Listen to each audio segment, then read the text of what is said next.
This is the largest brick castle in the world. It boasts a magnificent grand dining hall, 15 imposing towers, a massive Gothic church, and a Grand Master's palace. But beneath it all lies a labyrinth of tunnels and passages, remnants of once cutting-edge technology that kept this colossal structure warm.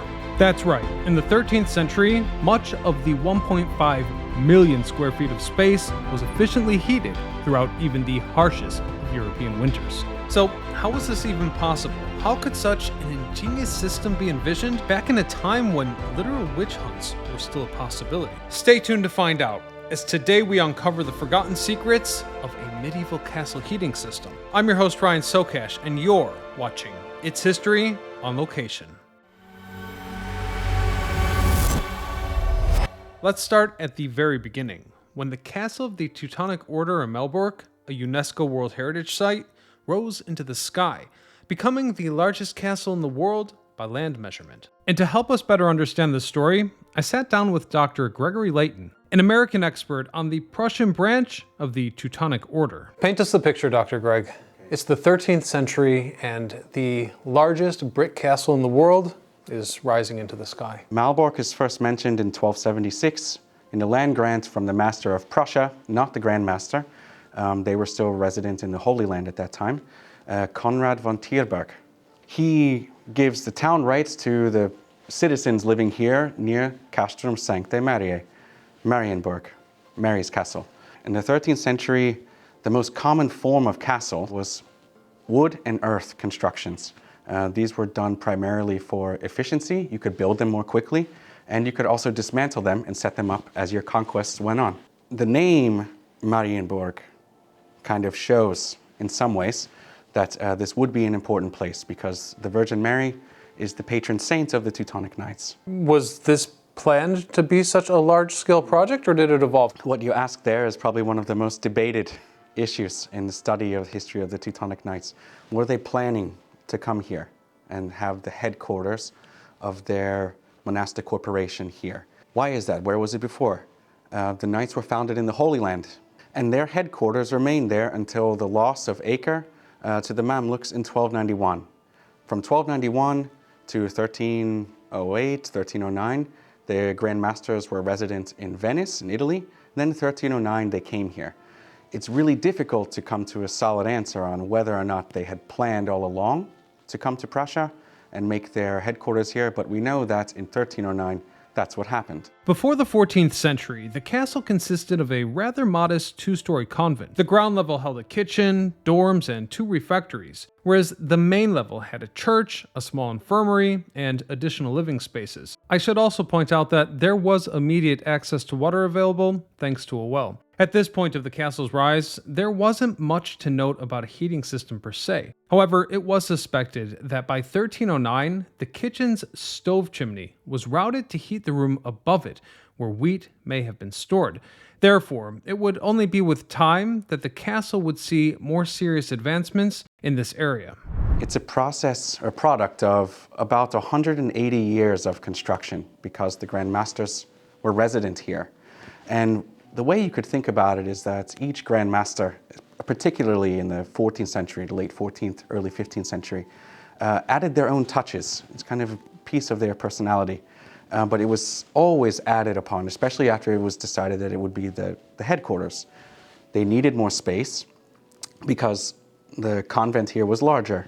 I think something around 45 brothers and the Grand Master and his retinue. And by the 15th century, employees, artisans, half-brothers.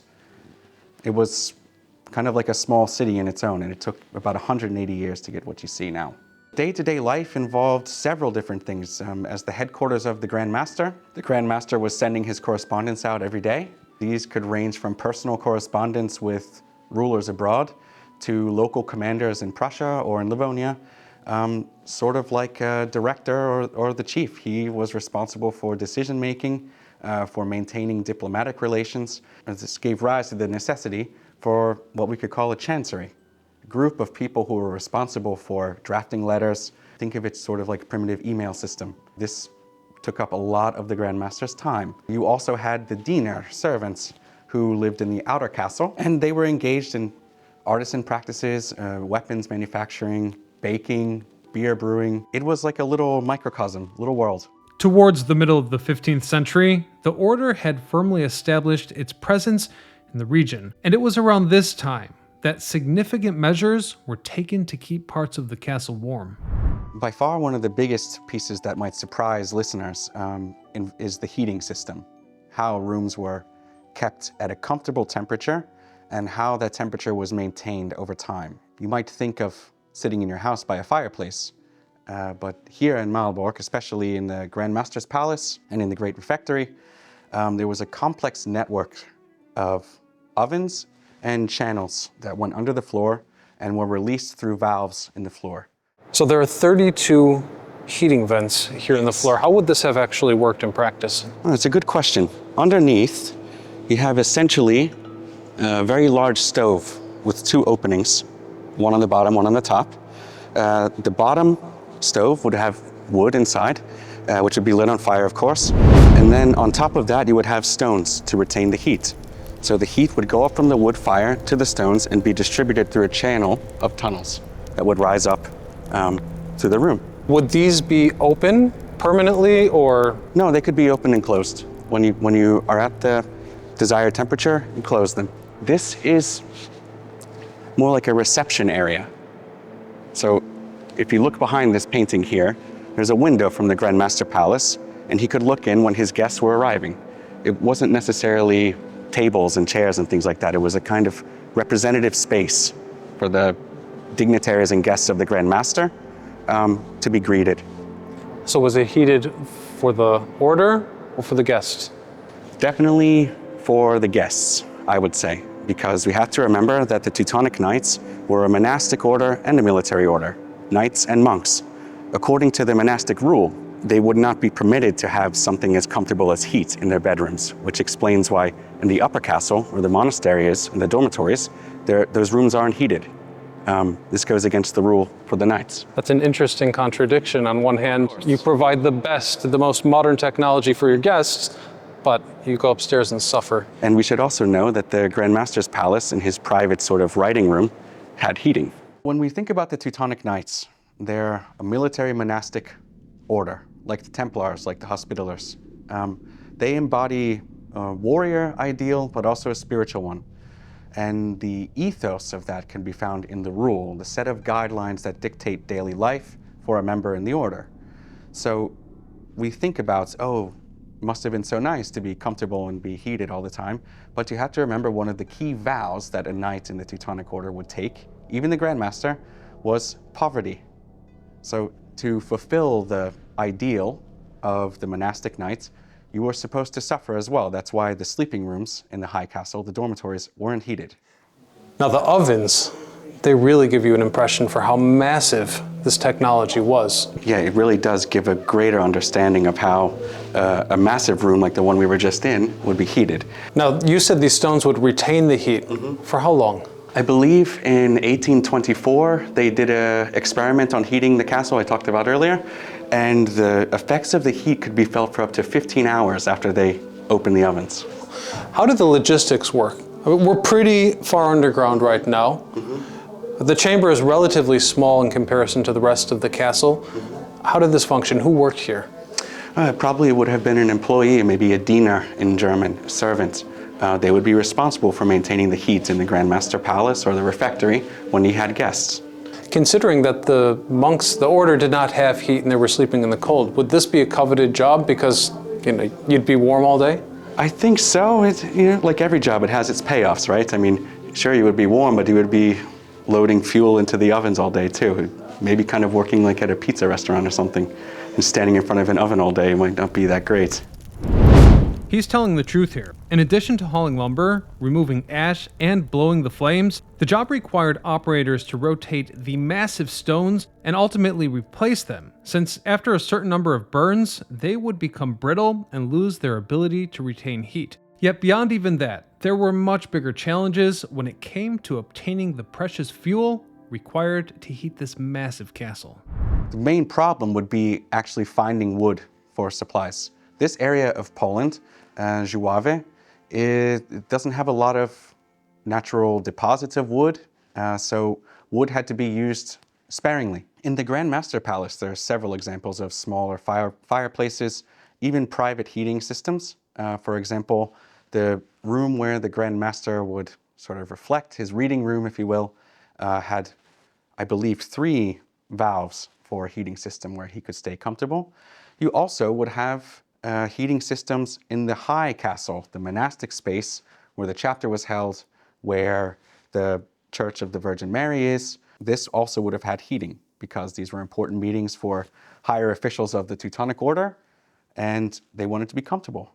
As the centuries passed, the castle ultimately came into royal possession, and at this point, since it was no longer ideologically bound to house monks, it was outfitted with many fireplaces and tiled stoves, which was a massive shift. Even so, since fuel was always scarce, heating still remained something of a rare luxury, and it's probably just as well, as the world's largest brick castle was headed for a very dark fate. Obviously, the most important event, one of the most important, involves the siege of Malbork in 1945 by the Red Army from January to March 1945. It was systematic destruction, very brutal fighting, and the castle was heavily damaged. This would have applied as well to, for example, the Grand Master's Palace, the Chapel of the Virgin, the gates, Middle Castle, heavily bombed. You can actually still see remnants of this shelling in the walls around Malbork today. How did that impact the heating system? Well, for one, as the buildings were restored, they had to think about reconstructing the heating system. But luckily, there's a rich tradition of conservation works at Malbork that could be consulted. So even though it was heavily damaged, we were able to go back and look at what earlier conservators did before World War II and how they rebuilt the heating system. So kind of like having a blueprint. What's left of the heating system today, I think will be very pleasing to your listeners because they can actually come and see it themselves. Probably the largest example of the heating structures, one of the 6 that have so far been found in Malbork Castle complex, is the largest one under the Great Refectory. And it was target of conservation works in 2006 and 2007 by a conservation team here in Malbork. And it has been done very well. I think the heating system kind of embodies how amazing of a castle this really is, because you can go down and see where the wood would have been loaded, where the stones would have been taking heat. So when you go up to the Great Refectory, you can see all of this work in action in terms of the individual openings for the hot air to come through and heat the room. When it comes to monumental architecture, we tend to focus on grandeur, and of course that's only natural when considering how, in our day and age, buildings fail to make statements at best and are often outright monstrosities.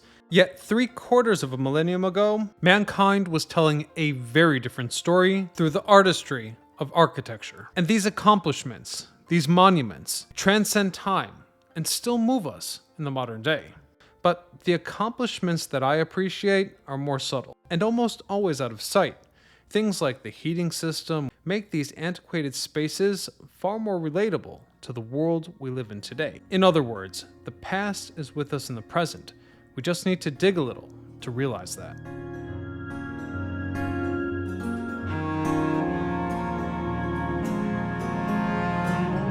We'll leave it there for today, but let me know in the comments section below if you guys would like to see more special on-location episodes like this one.